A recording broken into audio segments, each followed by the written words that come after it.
നമസ്കാരം. മല്ലികാവനം ജ്യോതിഷ യൂട്യൂബ് ചാനലിലേക്ക് എല്ലാവർക്കും സ്വാഗതം. ഇന്ന് ശനി സംബന്ധിച്ച കുറച്ച് കാര്യങ്ങളാണ് പറയുന്നത്. നമ്മുടെ ജീവിതത്തിൽ ഏറ്റവും അധികം നമ്മളെ സ്വാധീനിക്കുന്ന ഗ്രഹം എന്ന് പറയുന്നത് ഒരു പാപഗ്രഹമായി കണക്കാക്കുന്ന ശനിയാണ്.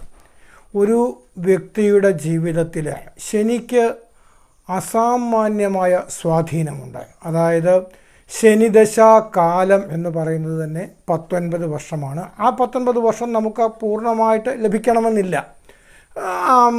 ജനന സമയം അനുസരിച്ച് അതിൽ വ്യത്യാസം വരാം. പക്ഷേ ശനിയുടെ ഒരു പരിവൃത്തം പൂർത്തിയാക്കുന്ന 30 വർഷത്തിനിടയിൽ ഓരോ വ്യക്തിക്കും 2.5 വർഷം വീതമുള്ള അടുപ്പിച്ചുള്ള 3 രാശികളിൽ ശനി സഞ്ചരിക്കുന്ന സമയം 7.5 ശനി 7.5 വർഷവും, വ്യത്യസ്തമായ രാശികളിൽ സഞ്ചരിക്കുന്ന വ്യത്യസ്ത സമയങ്ങളിൽ 2.5 വർഷം വീതം 3 തവണ കണ്ടകശനിയും 1 തവണ അഷ്ടമശനിയും ഉൾപ്പെടെ 30 വയസ്സ് പൂർത്തിയാക്കുന്ന ഒരു വ്യക്തിയുടെ ജീവിതത്തിൽ 17.5 വർഷം ശനിയുടെ സ്വാധീനമുണ്ട്. ഇതുകൂടാതെയാണ് ഓരോ വ്യക്തിക്കും 19 വർഷം വീതമുള്ള ശനിദശാകാലമുള്ളത്. പിന്നീട് മറ്റു ദശകളിൽ ശനിയുടെ അപഹാര സമയങ്ങളുമുണ്ട്. ഇതെല്ലാം കൂടി കണക്കാക്കിയാൽ ഒരു വ്യക്തിക്ക് ഏതാണ്ട് 60 വയസ്സ് പൂർത്തിയാകുമ്പോൾ ഏകദേശം 40 വർഷത്തോളം ശനിയുടെ ഏതെങ്കിലും സ്വാധീനം ഉണ്ട്. അപ്പോൾ ശനിയാണ് നമ്മളെ ഏറ്റവും അധികം സ്വാധീനിക്കുന്നത്. ശനിയെ ഒരു പാപഗ്രഹമായിട്ടാണ് കണക്കാക്കിയിരിക്കുന്നത്. എന്നാൽ ശനി തീർത്തും പാപഗ്രഹമല്ല. ശനിയെപ്പോലെ കൊടുക്കുന്നവനും കെടുത്തുന്നവനും ഇല്ല എന്നാണ്. ശനി നല്ല ഭാവത്തിലാണെങ്കിൽ നമുക്ക് വളരെയധികം ഗുണം ചെയ്യുന്നതും, ദോഷഭാവത്തിലാണെങ്കിൽ അതേപോലെ ദോഷം ചെയ്യുന്നതുമായ ഒരു ഗ്രഹമാണ് ശനി. അപ്പോൾ ഈ ശനിയുടെ സ്വാധീനം നമ്മളിൽ എപ്രകാരമാണെന്നറിയാൻ നമുക്ക് ഗ്രഹനിലയൊക്കെ പരിശോധിക്കേണ്ടി വരും. എങ്കിലും ഇപ്പോഴത്തെ ചാരവശാൽ ശനി ദോഷകാരിയായി ഭവിക്കാൻ സാധ്യതയുള്ള നക്ഷത്രങ്ങളെ പറ്റിയാണ് ഇന്ന് ഞാൻ പറയുന്നത്. അതിനു മുൻപായിട്ട് ഒരു കാര്യം പറയുകയാണ്. എന്നോട് ധാരാളം ആൾക്കാർ സംശയങ്ങൾ ചോദിക്കാറുണ്ട്. അതിൽ കുറേ പേർ ഇപ്പോഴും കമൻ്റ് ആയിട്ടാണ് ചോദിക്കുന്നത്. കമൻ്റായി ചോദിക്കുന്ന സമയത്ത് മറുപടി പറയുക കുറച്ച് ബുദ്ധിമുട്ടാണ്. എന്നാൽ വാട്സപ്പിൽ കൂടി ചോദിക്കുമ്പോൾ വളരെ വിശദമായി തന്നെ മറുപടി പറയാൻ സാധിക്കും. അപ്പോൾ വാട്സപ്പിൽ കൂടി ചോദിക്കുന്ന പലർക്കും ചോദിക്കുവാനുള്ള മടി അവരുടെ പ്രതിഫലം എന്നുദ്ദേശമാണ്. അതുകൊണ്ട് വ്യക്തമായിട്ട് ഞാനൊന്ന് പറയട്ടെ. നിങ്ങൾ വാട്സപ്പിൽ കൂടി നിങ്ങളുടെ ജാതക പരിശോധനയോ ദോഷപരിഹാരങ്ങൾക്കുള്ള നിർദ്ദേശങ്ങളോ ഒക്കെ ആവശ്യപ്പെട്ട് എനിക്ക് മെസ്സേജ് അയച്ചാൽ അതിന് യാതൊരു വിധമായ പ്രതിഫലമോ ദക്ഷിണയോ നിങ്ങൾ നൽകേണ്ടതില്ല. എനിക്കും സൗകര്യപ്രദമായ കാര്യം വാട്സപ്പിൽ കൂടി മറുപടി നൽകുന്നതാണ്. പക്ഷേ ഒന്നിൽ കൂടുതൽ തവണ വാട്സപ്പിൽ കൂടി ചോദ്യങ്ങൾ ചോദിച്ചാൽ തീർച്ചയായിട്ടും നിങ്ങളൊരു ദക്ഷിണ അയച്ചിട്ട് വേണം ചോദിക്കാൻ. കാരണം അല്ലെങ്കിൽ നിരന്തരമായിട്ട് ചോദിച്ചുകൊണ്ടേയിരിക്കും. അപ്പോൾ നിങ്ങൾ ആദ്യമേ ചോദിക്കുന്ന സമയത്ത് തന്നെ നിങ്ങളുടെ ജനന സമയം, തീയതി, ജനനസ്ഥലം, നക്ഷത്രം എന്നിവ ചേർത്ത് വെച്ചിട്ട് നിങ്ങൾക്ക് എന്ത് കാര്യത്തെ പറ്റിയാണ് അറിയേണ്ടത് എന്നുള്ളത് കൂടി രേഖപ്പെടുത്തിയിട്ട് വോയിസ് മെസ്സേജായിട്ടോ എഴുതി രേഖപ്പെടുത്തിയോ എനിക്ക് അയയ്ക്കുക. തീർച്ചയായിട്ടും എത്രയും വേഗം അതിന് പൂർണ്ണമായിട്ടുള്ള മറുപടി നൽകുന്നതാണ്.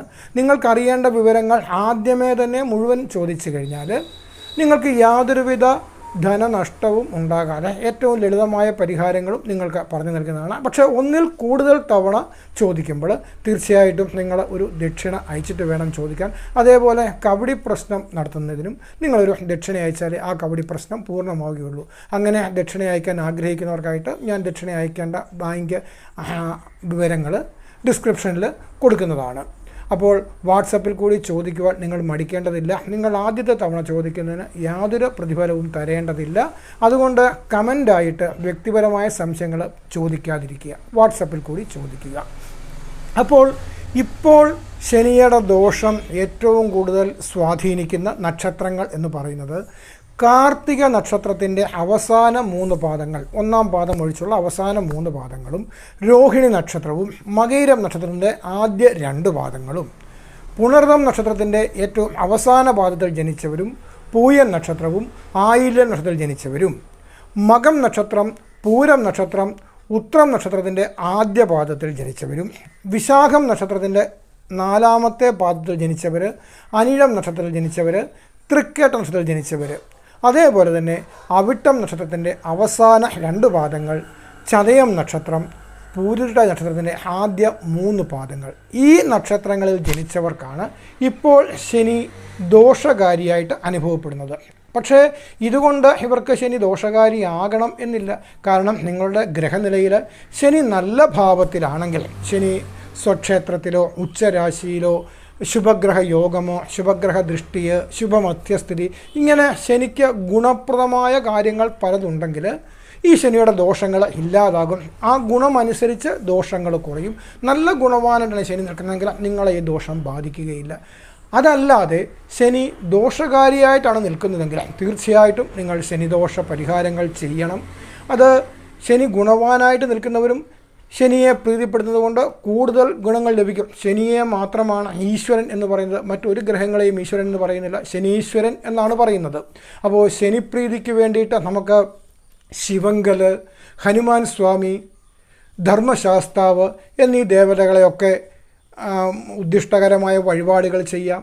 ശനീശ്വരനെ ജപിക്കാം, ശനീശ്വര ഗായത്രി ജപിക്കാം. ഇങ്ങനെ നിരവധി കാര്യങ്ങളിൽ കൂടിയിട്ട് നമുക്ക് ശനീശ്വര പ്രീതി കൈവരുത്താം.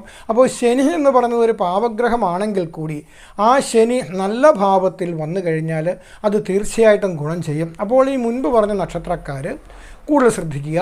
ഇവർക്ക് ഈ ഒരു ശനിയുടെ ദോഷ സമയം 2025 മാർച്ച് മാസത്തിൽ ശനിയുടെ രാശിമാറ്റം വരെയുണ്ട്. ആ ശനിയുടെ രാശി മാറിക്കഴിയുമ്പോൾ ഈ നക്ഷത്രങ്ങൾക്ക് ഗുണങ്ങൾ ഉണ്ടാവുകയും ശനിയുടെ ഗുണങ്ങൾ ഉണ്ടാവുകയും മറ്റ് നക്ഷത്രങ്ങൾക്ക് ശനിയുടെ ദോഷം സംഭവിക്കുകയും ചെയ്യും.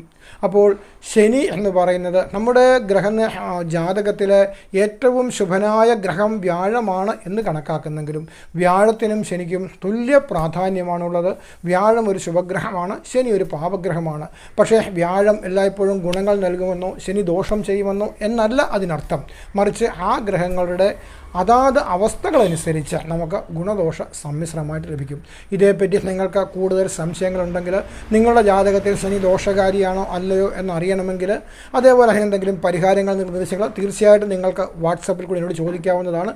ഞാൻ ആദ്യം പറഞ്ഞ പോലെയാണ്, ആദ്യത്തെ ഒരു തവണ നിങ്ങൾ ചോദിക്കുന്നതിന് നിങ്ങൾ യാതൊരുവിധ പ്രതിഫലമോ ഫീസോ ദക്ഷിണയോ ഒന്നും നൽകേണ്ടതില്ല.